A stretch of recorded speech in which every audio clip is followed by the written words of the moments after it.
Assalamualaikum warahmatullahi wabarakatuh, pemirsa Sahabat TV yang ada di rumah dan di mana saja berada. Terima kasih atas kesetiaannya menonton channel kami. Ya, pada kesempatan kali ini ya kita akan kembali untuk mengulas topik yang cukup menarik bagi saya gitu ya, yaitu tentang surga.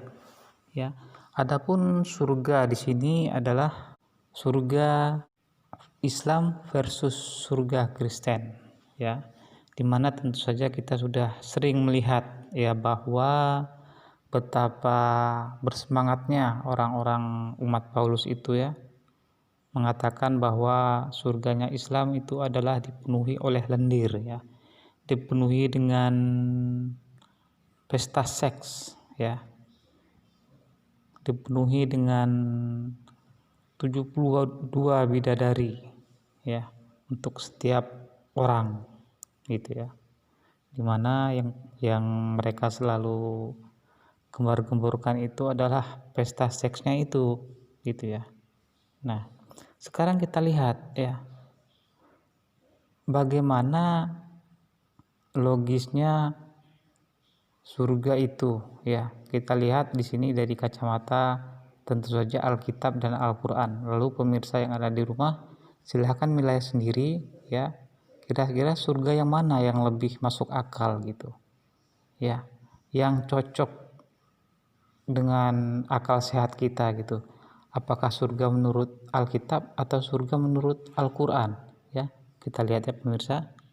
Nah, surga itu adalah tempat yang paling nyaman ya gitu ya, paling indah, paling nikmat, dan berbeda dengan yang di dunia ini ya. Tentunya surga hanya untuk orang-orang beriman ya.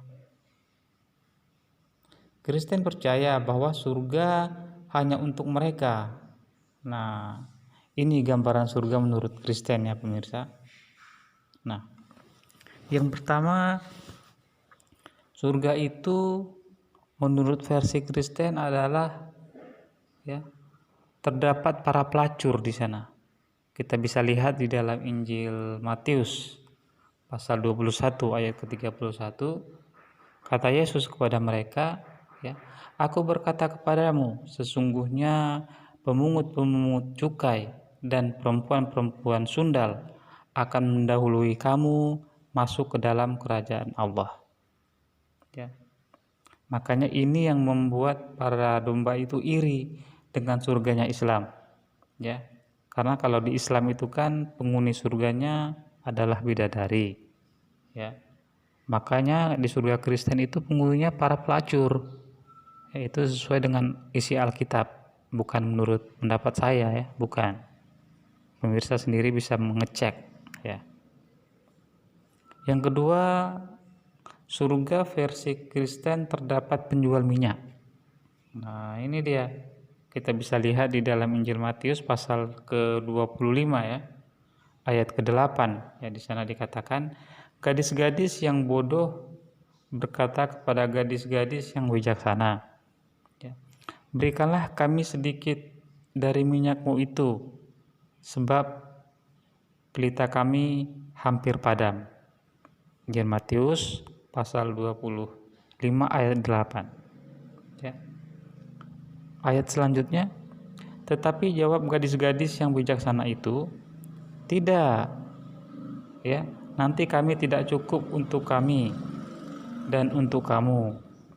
Lebih baik kamu pergi ke penjual minyak dan beli di situ. Injil Matius pasal ke-25 ayat 9 ya. Selanjutnya, akan tetapi waktu mereka sedang pergi untuk membelinya, datanglah mempelai itu, dan mereka telah siap sedia masuk bersama-sama dengan dia ke ruang perjamuan kawin. Lalu pintu ditutup. Injil Matius pasal ke-25 ayat 10 ya. Jadi ternyata di surga itu masih ada juga penghuninya yang begitu bodoh gitu ya. Lucunya di surga juga ada tukang jual minyak. Jangan-jangan di surga juga ada tukang jual ketoprak, somai, bakso ya, bubur ayam, martabak gitu ya. Atau juga mungkin di sana ada Maria Ozawa gitu ya. Hmm. Nah, mari kita lihat di dalam Injil Matius, di dalam Wahyu lagi ya, kitab Wahyu pasal ke-19 ayat 7 ya. Marilah kita bersukacita dan bersorak-sorai dan memuliakan Dia, karena hari perkawinan anak domba telah tiba dan pengantinnya telah siap sedia. Lalu ia berkata kepadaku, tuliskanlah, berbahagialah mereka yang diundang ke perjamuan kawin anak domba. Katanya lagi kepadaku, perkataan ini adalah benar, perkataan-perkataan dari Allah. Wahyu pasal 19 ayat 9 ya. Jadi di surga juga itu ada hajatan untuk orang menikah gitu ya, hajatan kawin gitu ya. Nah, jadi kira-kira apakah nanti ada pakai apa namanya itu ya, tanjidor ya, atau mungkin tenda birunya mungkin ada juga kali di sana ya. Nah, yang ketiga kita lihat lagi pemirsa, surga Kristen itu seperti apa ya. Kita bisa lihat surga Kristen itu terdapat peperangan dan naga. Nah, kita bisa lihat di dalam Injil, di dalam kitab Wahyu pasal ke-12 ayat 7 ya. Maka timbullah peperangan di surga. Mikael dan malaikat-malaikatnya berperang melawan naga itu, dan naga itu dibantu ya oleh malaikat-malaikatnya. Kitab Wahyu pasal 12 ayat 7. Ya. Ya, jadi surga itu mirip seperti dongeng dalam film Kerasakti gitu ya. Ya. Naga kok dibawa-bawa juga ke sana gitu. Nah, yang keempat, surga itu versi Kristen hanya untuk 144.000 orang yang itu ya, yang terdaftar saja gitu. Nah, lihat di dalam Wahyu pasal 7 ayat 4. Dan aku mendengar jumlah mereka yang dimateraikan itu ya, 144.000 yang telah dimateraikan dari semua suku keturunan Israel. Wahyu pasal 7 ayat 4 ya. Dan temboknya besar, lagi tinggi, dan pintu gerbangnya 12 buah. Dan di atas pintu-pintu gerbang itu ada 12 malaikat, dan di atasnya tertulis nama ke-12 suku Israel. Wahyu 21:12. Jadi kita mulai bertanya ini dalam akal pikiran kita yang waras ya. Kira-kira umat Paulus itu surganya di mana? Ya. Tentu saja mereka tidak akan masuk surga. Ya, karena mereka itu tidak terdaftar di situ. Hanya ke 144.000 yang semuanya itu hanya orang Israel. Ya. Pantas saja ya, umat-umat Paulus itu nanti di akhirat diusir oleh Yesus. Bisa lihat di dalam Injil Matius pasal 7 ayat 21 sampai 23 ya. Nah, kita lihat lagi di dalam Wahyu pasal 21 ayat 16. Kota itu berbentuk persegi 4 panjangnya, sama dengan lebarnya. Maka malaikat-malaikat itu ya mengukur kota itu dengan tongkat pengukurnya. Ternyata panjangnya 24.000 mil. Lebar dan tingginya sama seperti panjangnya. Kitab Wahyu pasal 21 ayat 16 ya. Jadi sempit benar surga Kristen itu ya. Jadi hanya segitu saja gitu luasnya. Jadi kira-kira mana yang masuk akal pemirsa ya? Jadi masih mau nggak masuk di surga Kristen itu? Ya, jadi luar biasa gitu ya. Jadi mereka itu seperti apa ya? Terlalu mempermasalahkan surga dalam Islam gitu ya.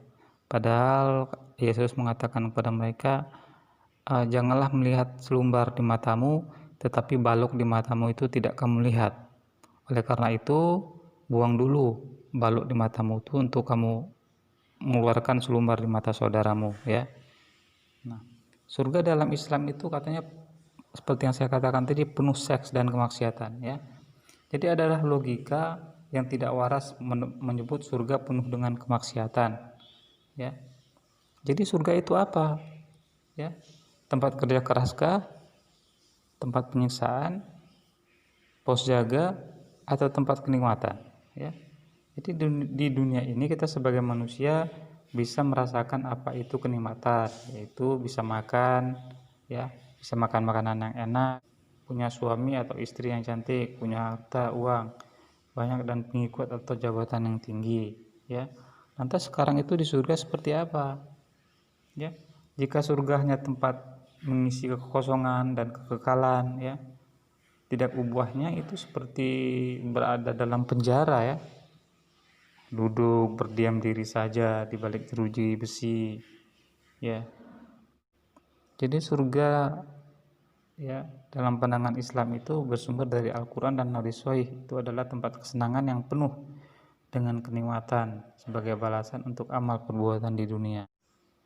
Nah, jadi kira-kira menurut pemirsa mana yang pemirsa ingin pilih? Surga versi Kristen atau surga versus Islam gitu, ya. Silakan pemirsa menilai sendiri, ya. Terima kasih pemirsa. Semoga yang singkat ini cukup membuka pikiran kita, ya, bahwa ketika umat Kristen itu menghina tentang Islam dan Al-Quran dan surganya, ya, tetapi mereka sendiri itu lupa membaca Alkitabnya, bahwa terdapat para pelacur gitu di dalam surga mereka, ya. Tentu saja bagaimanapun ketika mereka mengatakan bahwa surga itu tidak perlu kawin dan dikawinkan, ya, tidak makan dan minum, tidak berpakaian, ya, jadi untuk apa surga itu, ya. Saya pun nggak mau kalau disuruh masuk surga Kristen itu, untuk apa, ya. Terima kasih pemirsa, ya, semoga bisa kembali kita melihat, ya, mana yang lebih masuk akal, ya. Terima kasih. Assalamualaikum warahmatullahi wabarakatuh.